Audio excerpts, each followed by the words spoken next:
तो हेलो दोस्तों, आज के वीडियो में हम सीखने वाले हैं सम इफ और काउंट इफ के बारे में। पिछली वीडियो में हमने लॉजिकल के फॉर्मूले कवर किए थे, उसके अकॉर्डिंग ही हमें इफ का और दो फॉर्मूले देखते हैं जिसमें सम इफ और काउंट इफ होता है। सम इफ का मतलब होता है अगर आपको सम में कुछ कंडीशन होती है तब हम उसको यूज़ करते हैं, और काउंट में भी कोई कंडीशन होती है तो उसके लिए भी हम काउंट इफ यूज़ करते हैं।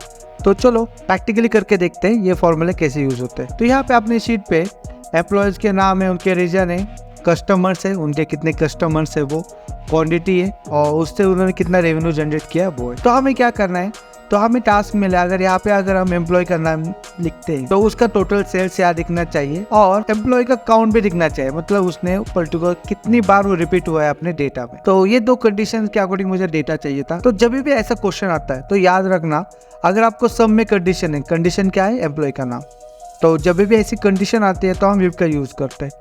तो चलो पहले हम इफ को लगाते टोटल सेल्स निकालने के लिए। तो सबसे पहले यहाँ पे हम इक्वल का साइन लगा के सम इफ टाइप करते हैं फॉर्मूला। तो उसका नीचे सिंटैक्स शो करेगा। सबसे पहले आपको बताएगा रेंज। रेंज का मतलब होता है कि आपको ये नाम जो आप टाइप करने वाले हो वो कौन सा डेटाबेस में चाहिए। जैसे मुझे एम्प्लॉय के नाम से चाहिए तो मैंने ये पूरा एम्प्लॉय नेम का कॉलम को सेलेक्ट किया। फिर कॉमा। क्राइटेरिया में क्या होता है, अगर आपको सिंगल पर्सन का निकालना है तो आप डबल इन्वर्टेड में, जैसे कि मुझे टीना का निकालना है तो मैं डबल इन्वर्टेड में टीना टाइप कर दूंगा, डबल इन्वर्टेड क्लोज कर दूंगा। और यहाँ पे सेकेंडली पूछता है कि सम रेंज। सम रेंज मतलब किस चीज़ की आपको टोटल चाहिए उससे, तो मुझे उनके टोटल सेल्स का चाहिए। तो यहाँ पे मैं टोटल सेल्स को सेलेक्ट करूँगा और ब्रैकेट को क्लोज करके एंटर कर दूँगा। तो यहाँ पे आपको टीना की टोटल शो करेंगे। जैसे डेटा में से अगर किसी अलग एम्प्लॉय का मुझे बताएगा तो मुझे वापस यहाँ पे जाके उसको एडिट करना पड़ेगा। ये बार बार एडिटिंग आपको ना करना पड़े, इसलिए आप क्या कर सकते हैं, क्राइटेरिया को सेल्स का पाथ दे सकते हैं। वो कैसे देते हैं वापस एक बार लगा के देखते हैं। सम इफ सिंटैक्स में सबसे पहले रेंज,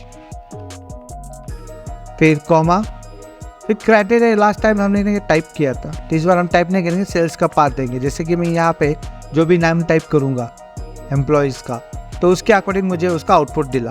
तो कॉमा, सम रेंज किसका निकालना है, हमें अमाउंट का सम चाहिए तो इसको सेलेक्ट किया, ब्रैकेट क्लोज और एंटर। यहाँ पे आप देखो, अगर मैं यहाँ पे नाम लिखता हूँ टीना तो उसके अकॉर्डिंग उसका यहाँ पे टोटल सेल्स शो करेगा। अगर यहाँ पे मैं स्वाति लिखता हूँ तो उसके अकॉर्डिंग जितना डेटा में अवेलेबल है उनका सेल्स वो यहाँ पे आपको डिस्प्ले होगा।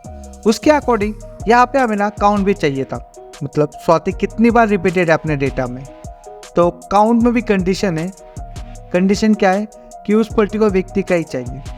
तो इस टाइम पे हम क्या यूज करेंगे, काउंट इफ।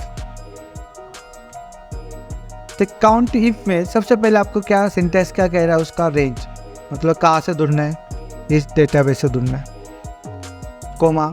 क्राइटेरिया यहाँ पे भी हम सिमिलर, अगर आप सिंगल पर्सन का निकालना है तो आप डबल इन्वर्टेड में उस पर्सन का नाम टाइप कर सकते हो। मुझे क्या चाहिए, यहाँ पे मैं जो भी टाइप करूँगा उसके अकॉर्डिंग उसका काउंट चाहिए, तो उस सेल्स का पाथ को मैं सेलेक्ट करूँगा और एंटर। तो यहाँ पे आप देखो तो स्वाति ये डेटा में 4 बार रिपीटेड हुई है। अगर मैं और एक एम्प्लॉय का नाम डालता हूँ जैसे बिन्नी, तो बिन्नी की टोटल आपको सेल्स दिखे और कितने बार रिपीटेड हुआ है वो दिखेंगे। जहाँ पे भी डेटा की बात आती है तो ये दो फॉर्मूले काफ़ी यूज़फुल होते, तो समझ लेना, जान लेना। कुछ दिक्कत है तो कमेंट्स कर देना, उसके अकॉर्डिंग आपको उसका सॉल्यूशन दिया जाएगा। तो आज की वीडियो में इन दोनों फॉर्मूले का हमने कवर किया था। तो आज की वीडियो में इतना ही, मिलते हैं नेक्स्ट वीडियो में। अगर आप हमारे चैनल पर नए हो तो चैनल को सब्सक्राइब कीजिए। अगर आपको ये वीडियो पसंद आए तो लाइक कीजिए और शेयर कर लीजिए। थैंक यू, मिलते हैं नेक्स्ट वीडियो में।